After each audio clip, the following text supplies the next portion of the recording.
Erin Zaikis, and I'm the founder of Sundara, which is an organization that has been around for the last 7 years, and we recycle hotel soap.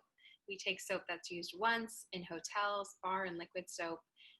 It's usually thrown out after 1 or 2 uses, and we take it and we chemically reprocess it and sort of like avoid it, or we redirect it from landfills. We reprocess it. We hire women who are single mothers, survivors of domestic violence, and people with some physical disability, and we train them to do this work, and then they also become hygiene ambassadors, and they distribute the soap to people who are living under the poverty line. So that's people who are living under $1 a day, under $1.25 a day, because it's determined that at that point they don't have funds to purchase something as basic as soap, clean water, menstrual hygiene pads, things like that. And since the pandemic, we have pivoted our work because COVID's really hit the hospitality industry hard. I have no idea when I'll travel internationally again. And a lot of hotels have closed and have laid off employees. So for now, while we have to pause our operations in all the countries that we work in, we've launched a new program, and it's called Rise by Sundara. And it's something I'm really excited about. What we do is we fund female social entrepreneurs who have ideas that will help in health, water, sanitation, hygiene, and these ideas are also like directly tied to COVID and stemming the spread of COVID in their communities. And what we do is we give them seed grants of $5,000 and a year of mentorship and business training. And we work with them to really put them onto a trajectory of getting additional funding, especially like international funding, or getting placed at like a more advanced accelerator. So we work with these female entrepreneurs. And I think that that's something I'm very passionate about because in 7 years of working in Uganda, India, Myanmar, I've seen that there's such smart people around the world, women in particular, and unfortunately there is they just don't have the access to the kind of funding that we do here in the US, in a place like New York where I am, or San Francisco where you are. And also, I get opportunities because of the color of my skin, or because I'm Jewish and I belong to a group that people want to support me in. And I realized that I've had a lot of unfair privileges. So I think that this is my chance to sort of pay it forward to the next generation of social entrepreneurs. Wow. I don't even know where to start. I mean, Rise and paying it forward is incredible. That's what you're doing with Sweet too. So I'm so glad we're talking. Thank you. So recycling soap is such a unique idea. I'd never heard of that before. How did you think of that? I was living on the border of Thailand and Myanmar in 2013, and I worked for an organization that was focused around child trafficking and child trafficking prevention. Right. And that is the first time, I was 23, where I met children who didn't know what soap was. You can give them a bar of soap and their instinct was to take it, take a bite out of it, put it on their heads, scratch it with their nails. And I just remember these children who are 11, 12, 13, they're looking at it like it's a foreign substance. And I thought to myself, wow, I'm 23 and I've lived my entire life without once even thinking about soap, because it's just everywhere we need it here. And here these children are, and it was the first time they were exposed to soap. And it's a huge problem because children are dying of diarrhea, pneumonia, they are faced with skin rashes and eye infections and all of these other health issues that you will have when you don't have access to clean water and soap. And so that sort of like gave birth to the idea in me that, wow, soap should be universal, and it's not. But at the same time, I was going back and forth between northern Thailand and Bangkok has over 3,000 hotels. really amazing ones, really sleazy ones too. But I just remember staying in hotels and thinking, where is this bar of soap going to end up? And I did a little digging and research, and it turns out that all of that soap is going straight into a landfill. And it's crazy, we have enough soap in the world for 10 or 11 billion people. So there's no reason why we should not have, we should have so many countries where people lack access to soap. It's kind of like with food, we're producing enough food for 10 billion people, but it's really a problem of waste, not getting to the need. And the same goes with soap. So that was really what put the idea in my head. And I pitched a competition at LinkedIn. And I won the first prize, which was $10,000. And I said, what if we could recycle soap and do it in an environmentally friendly way and employ women in the process? And I won a check for $10,000, and I went to India to sort of pitch this idea and see if I could make it reality. And 7 years later, here we are. So it kind of worked, but it's been a long process. That is such a cool story. Thank you. And Sundara, the name, does that mean something? Yeah, it means beautiful in Hindi. India is a country where we have most of our operations, and we have 6 factories and 40 employees there. So I think I take a lot of my inspiration from India.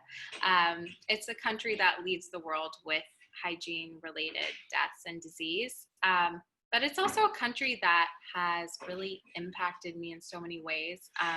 When I was 19, I moved to India for a few months after watching the movie Slumdog Millionaire. And just watching this movie had such a huge impact on me. I thought to myself, how can it be that there's street children growing up with no one to take care of them? And I thought, I have to go see that. And I remember telling my parents that I was going to go, and they're like, that movie's fictional, right?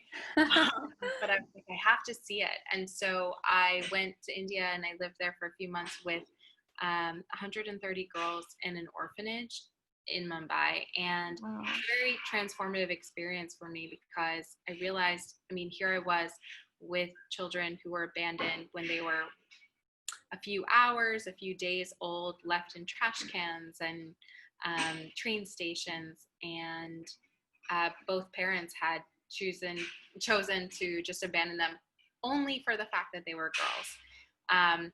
And here I was with parents who cared about me, supported me, paid for my college tuition, and I felt really guilty. I felt like, wow, what did I do to deserve this, and what did they do to deserve that? And I think for me, religion didn't really answer anything.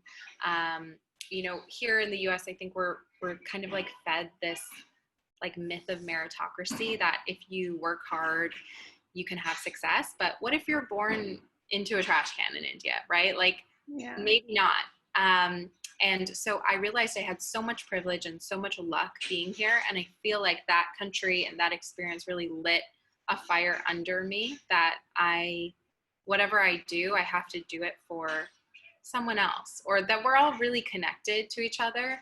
And that it's so important as a woman to think about the women who might not have it so good in other countries, in other cities, in other situations. And I do believe that we as women have a moral obligation to look out for other women wherever they might be.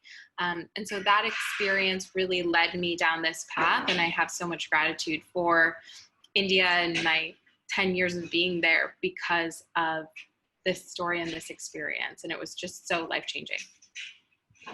Wow, these stories just keep getting better. Slumdog Millionaire. Thank you. Have you seen it? No, now I want to. Okay, that's what you're doing this weekend. Going to watch it. It is so good. And then I want to hear what you think. And if you're going to book the flight to India. Don't do it now. They're sucking. Okay. So, yeah, but one day. Definitely. Mm-hmm.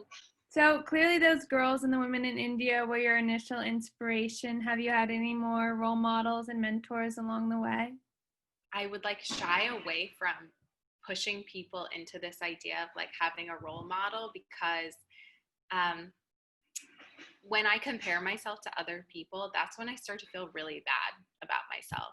I start thinking of all these entrepreneurs who are raising millions and billions and how much we struggled to fundraise a budget of $250,000. And I start feeling so bad about myself. Or I think about someone whose work is in 30 countries and, you know, we're only in a few. And so then I start to feel bad about myself. But one thing that I've really tried to start doing this year especially is to compare myself now to like the Erin Zaikis of 2019 or the Erin of 2013, and sort of like putting my blinders on and thinking about how am I changing as a person? How am I evolving? Like, what is my character in how I deal with others and how I manage my employees and how I show up for my friends? So I've set, like, I think that for me this year is about who am I today versus who was I a couple months ago. And it's not always like the best growth, I have to say, like, especially in a pandemic, there's a lot of days where I'm like barely leaving the bed, getting a lot of ice cream, gaining the COVID 5 or 10, like crying a lot. I mean, we're in a really tough time. But I think being gentle on yourself is really important too. So yeah, I'm trying to think about who I am today as like relative to who I was before. That sounds like a great approach. I think it's really good to share with teenage girls, especially, because I'm sure we're feeling a lot of those ways. And I've never heard that about a role model, but it makes complete sense. That's a really good point.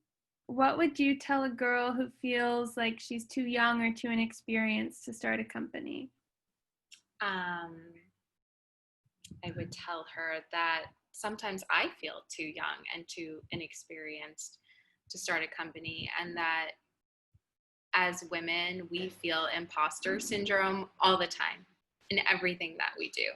And my sister has always told me, you know, fake it until you make it. And you definitely have to wear that mask sometimes. Like, I know what I'm doing. I'm acting like, you know, I'm the boss, when inside I feel really small and I'm freaking out. The world wants to see you wear that mask and like step into it with confidence. So try it, see how it feels. And also like get a couple people around you. Maybe it's a friend, maybe it's family member, maybe it's someone you like connect with online, where you feel like you can be your real vulnerable self. Because the world demands like a superficial version of you to, you know, smile and say that everything's okay and you know what you're doing. But it's really important that you have the people that you can take your mask off and be real with. And so if they're people you work with, that's even better. And I just think that vulnerability is like really important to the right people, not to everyone, because a lot of people can take advantage of that. But just know that every single person doesn't have it figured out, and that's okay. Like, I remember being 10 thinking that my parents knew everything and they knew what's best. And here I am 30 understanding that my parents have their own stuff going on, and they're very much, you know, struggling with things too. And I can't put anyone on a pedestal, because we're all learning and growing in our own journeys. And it's just like a reminder that so many people have started companies that are way dumber than you, that are way less educated than you, that are way like have worse work ethics than you. So like, you deserve to be on this stage. You deserve to give it a try. Just give it a try and see, and you have nothing to lose. And the experience will be worth it. Totally. And I can't agree more with your point about vulnerability. My school's theme last year was robust vulnerability. So did you always know you wanted to be a social entrepreneur and do nonprofit work? No, my dad is a lawyer. My mom is a dentist. And growing up in like an Ashkenazi Jewish family, I think it was like, be a lawyer, be a doctor. Like, that was what was expected of me. That's how my parents valued success. And I volunteered at a hospital in high school, and I just like didn't really like it. I felt lost. I took a lot of astronomy classes at university. I was lost. I graduated and I moved to Thailand. I had no idea what I wanted to do. And I was kind of internally freaking out because all my friends were in business school and they were going on to have jobs at investment banks and making a lot of money. And here I was just sort of like bumbling around.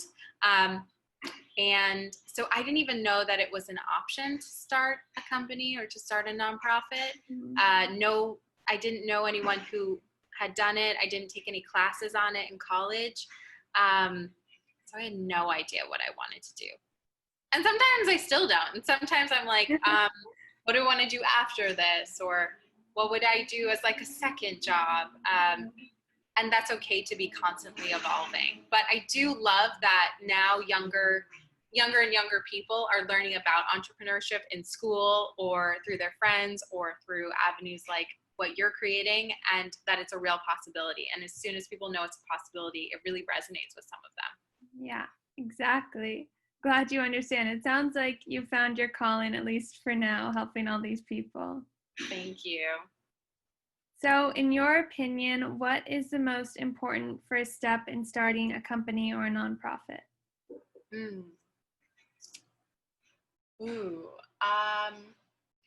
I should have taken my own advice with this one, but it's to pay yourself and that your time is worthwhile.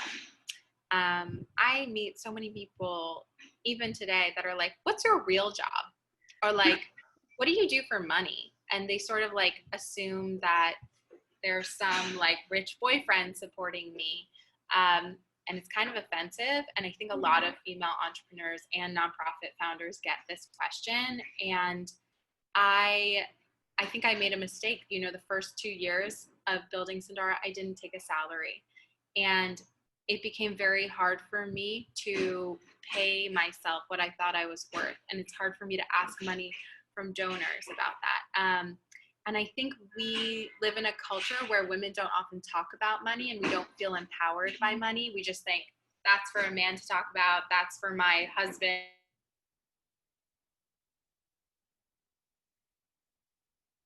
Have that conversation about money and how much you want to make and the things that you want to buy and the life that you want to live, and start factoring that in really early on, because your time is worthwhile. And too many of us women think that we should be doing things for free. You can certainly do things that you're passionate about for free, but not everything. Don't give all your time away for free. So really putting worth on your time and your hours. Your time is your most valuable resource. So make other people, respect it and pay you accordingly. That is so important to remember and so easy to forget, especially in the beginning. Yeah, totally. And what would you say are the top 3 skills a girl needs to be a successful entrepreneur? Wow, that's such a great question. And I was reading, I was like, I'm just going to say something off the cuff. Okay, so I think that you have to be, I think you have to be willing to be vulnerable with people, because I like sit and talk to so many people, and I've had so many conversations where it's just like very superficial things. And I leave and I'm like, I don't even know if I'll talk to that person ever again in my life.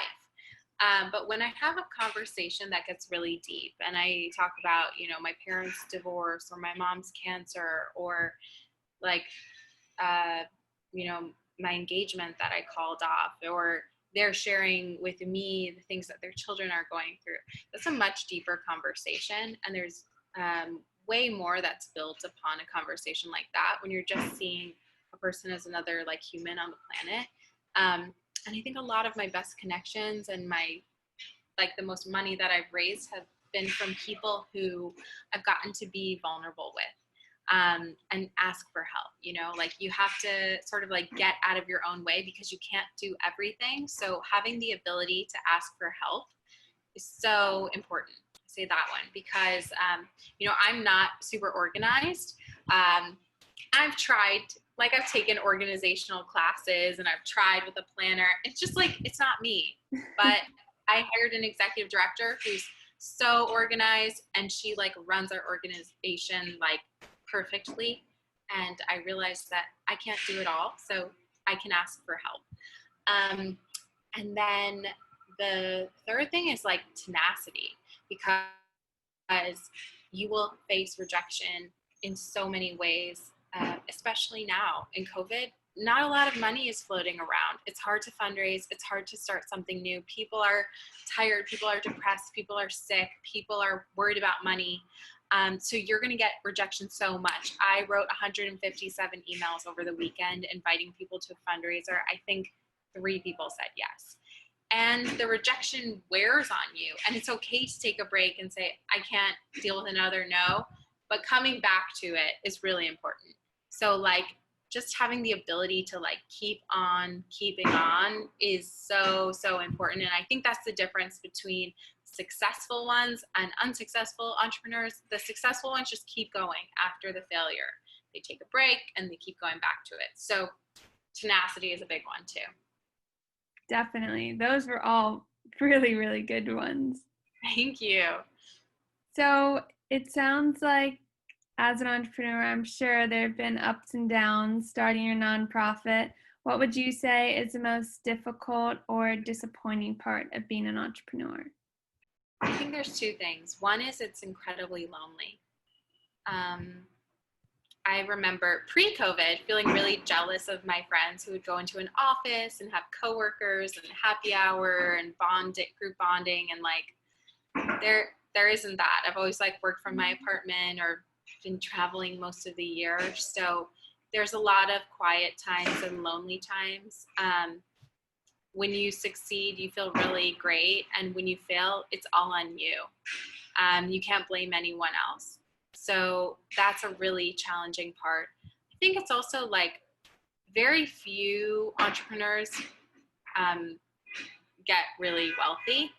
So I have definitely prioritized experiences and travel and impact over financial gain. But I look at my friends that work at Google and Facebook and Microsoft, and they're making $200,000 a year, and I'm certainly not making anywhere close to that. So as I get older, I start feeling a bit envious of my peers' financial success that have done the alternate route, the typical one.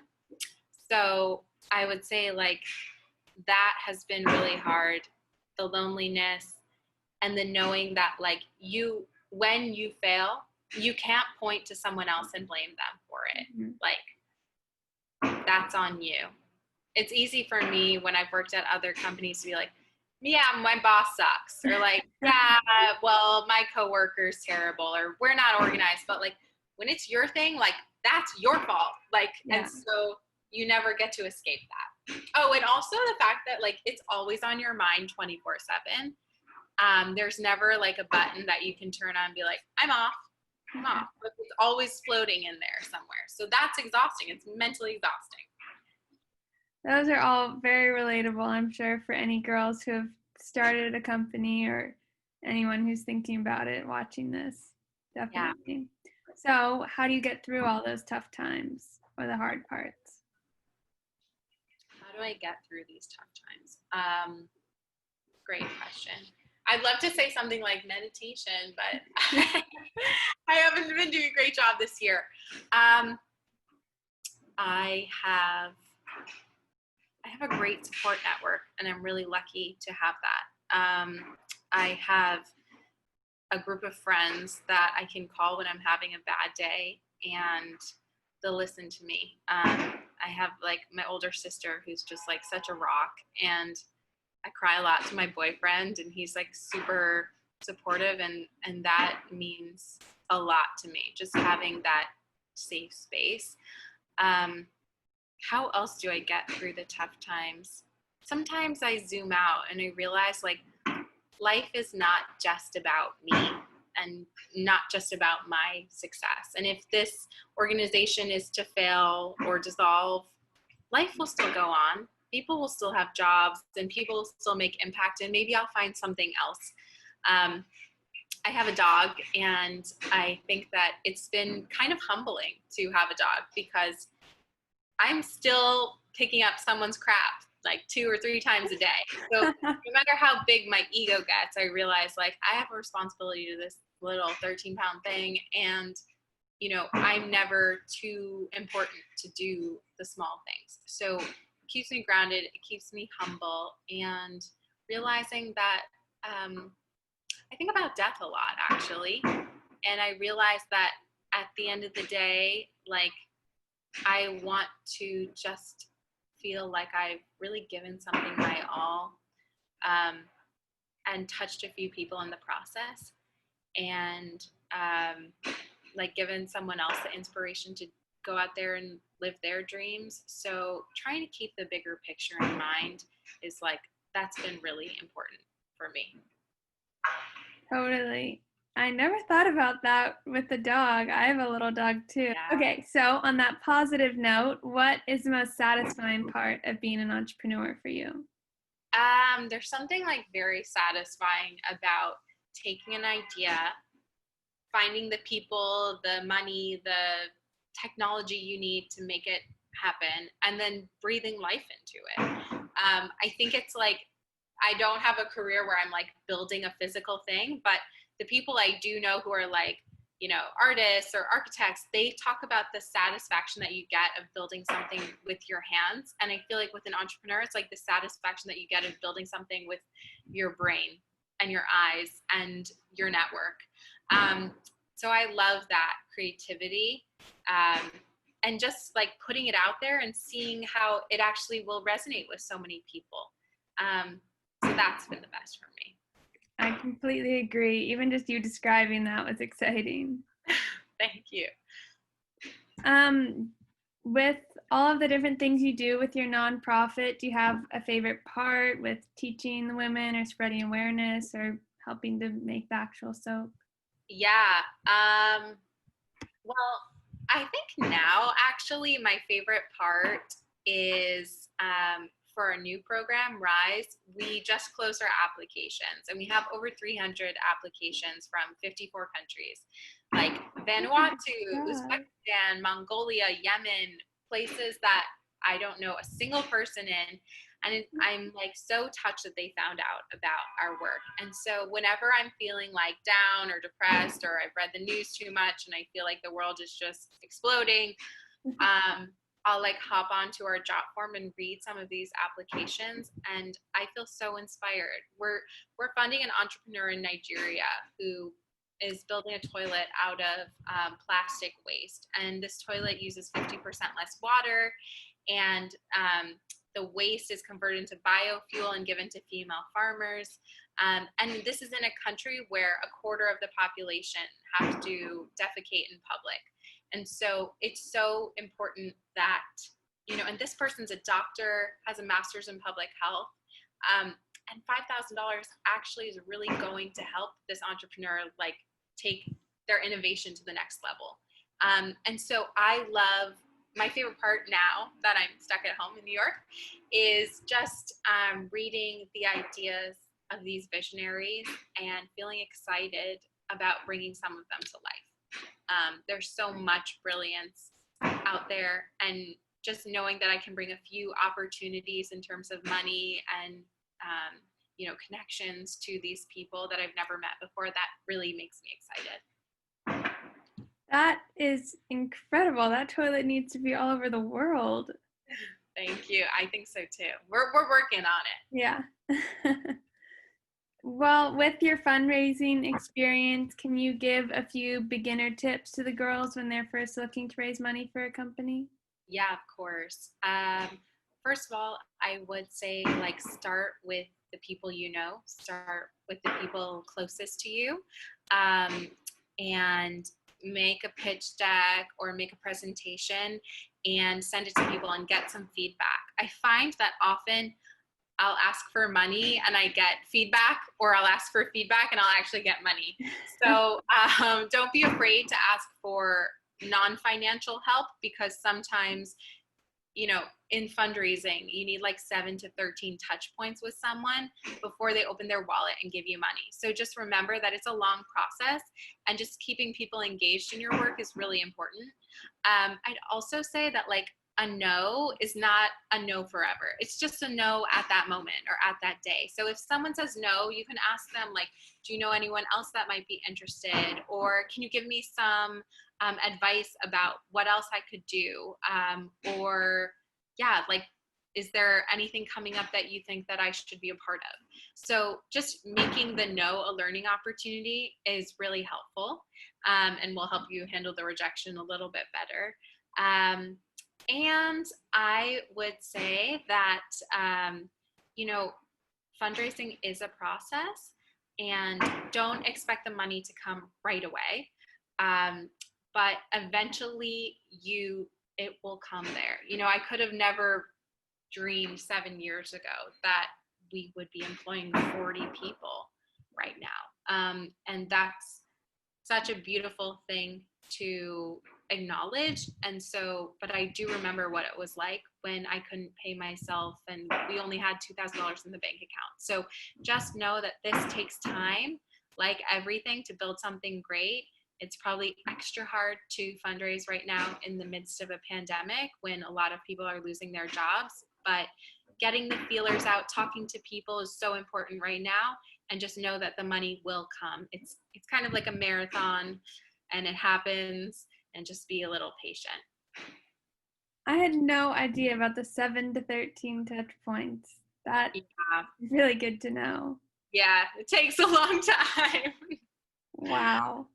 Can you give a little behind the scenes of the most useful tools and platforms you've found running a nonprofit specifically? Yeah, good platforms. Well, you mean like to fundraise money? Yeah, and just as a nonprofit in general, what's something you've used that you don't think you could have done it without? Yeah, well, I really enjoy Asana, which my team has used as like an organizational tool to sort of assign people and keep track of to-do lists. I really love Calendly, which I think is how I booked this with you. That has been really life-saving, just sending someone your schedule and it automatically sends a Zoom link and invite calendar update to you. I have also really enjoyed, my executive director is like our tech person. So she's like the go-to person for this, but I'm teaching myself a little bit about basic web design and email marketing. And so I've really enjoyed Wix. Our website is now hosted on Wix. Before it was on Squarespace, and before that WordPress. So I'm really enjoying Wix these days. And yeah, I feel like those three are my top ones so far. Yeah, those are all great ones. Thank you. So you obviously are helping break the gender gap for women in other countries. How do you handle it within your own nonprofit and all the work you're doing? Yeah, well, everyone we hire is a woman. So there's that. And I'm a big believer in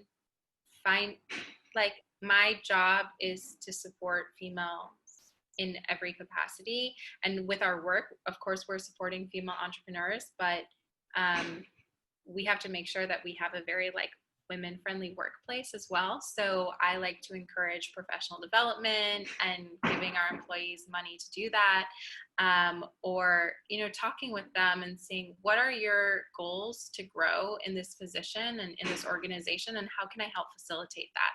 I think my job is also to be like the boss that I never had but always wanted for the women that I work with. And so I take that really seriously, and I just love my employees with all of my heart, and it goes beyond a 9 to 5 for me. I pay my employees before I pay myself, and that's not a great thing to do, but it just shows how important they are to me. They're like family. And so I think we have to treat the people we work with really well, because we spend more time with them than we do anyone else. Also, my doorbell is ringing. So can you email me your number and I'll call you back to finish this? Is that okay? Yeah. All right. What is your favorite word? Oh my gosh, that's a great question. What is my favorite word? I think my favorite word is hope. It's the name of my grandmother, who passed away a few years ago, but is like one of my favorite people. And I like hope because it's just important to remember that no matter how bad the situation that we're in is at the moment, that these situations are temporary. And I think that the human spirit has hope and is resilient. And I even think about my time in New York City during the worst time of the pandemic, and there was still a lot of hope and beauty. And I think that as we go through this like very tough, difficult time as a country and as a world, I still feel hopeful because I remember that most of humanity is really good, and that we all want the same things for ourselves. And I feel like hope is always there. We've like never lost it. Sometimes it's harder to see, but it's a beautiful thought and feeling. That is a really good one. Yeah. And if you could go back in time to the founding of Sundara and give yourself a piece of advice, what would it be?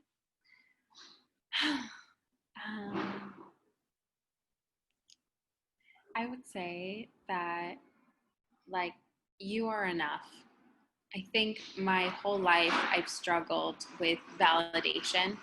Sometimes I feel like I've been doing this work to get attention from other people, or because of what I look like, or what I feel like I'm lacking. And I want credentials. I want validations. I like want to be, I feel like often we start these things because we want other people to think we're something special. But just to know that, like, even if I don't succeed, I am enough in the present moment and have been enough is like, that's a really important thing that we need to remember. That success actually has not made me happy. But the process of like chasing it and making a dream come true and working with great people, that's where the satisfaction is. I feel like we're often like looking for a goal, but when we get the goal, the feeling is kind of like not as great as we imagined. And I feel like we have to remember that the process is the most important part. The self-growth that we do is the most important, and that regardless, like, we are enough and we're worthy and we're deserving of love, and respect. And so I would just say to like love yourself a little bit more in this process.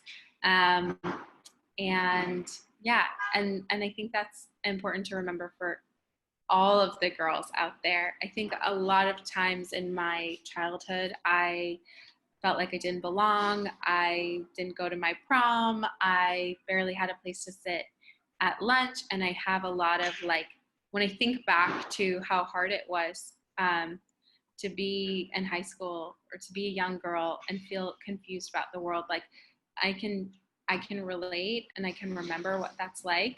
And I think with every year that goes by, I like myself a little bit more. And I understand myself a bit more. So I would just also tell everyone who's reading this that life gets better. I remember people would say like high school is the best years of your life. And I was like, really? I hope not. And then they would be like, college, these are the years that you dream about. I'm like, really? College was kind of like unremarkable for me. And I think it's only now that I'm really like growing into that. And I'm like, wow, now the peer pressure is gone. I can just be myself and love myself and not have to worry about this constant comparison. And so just know that it gets better and just keep loving yourself and keep telling yourself you're enough regardless of what you do or what you look like, because that's the truth. Wow. Well, thank you for being so vulnerable and sharing all this great advice in our interview. Of course, my pleasure. This was so fun.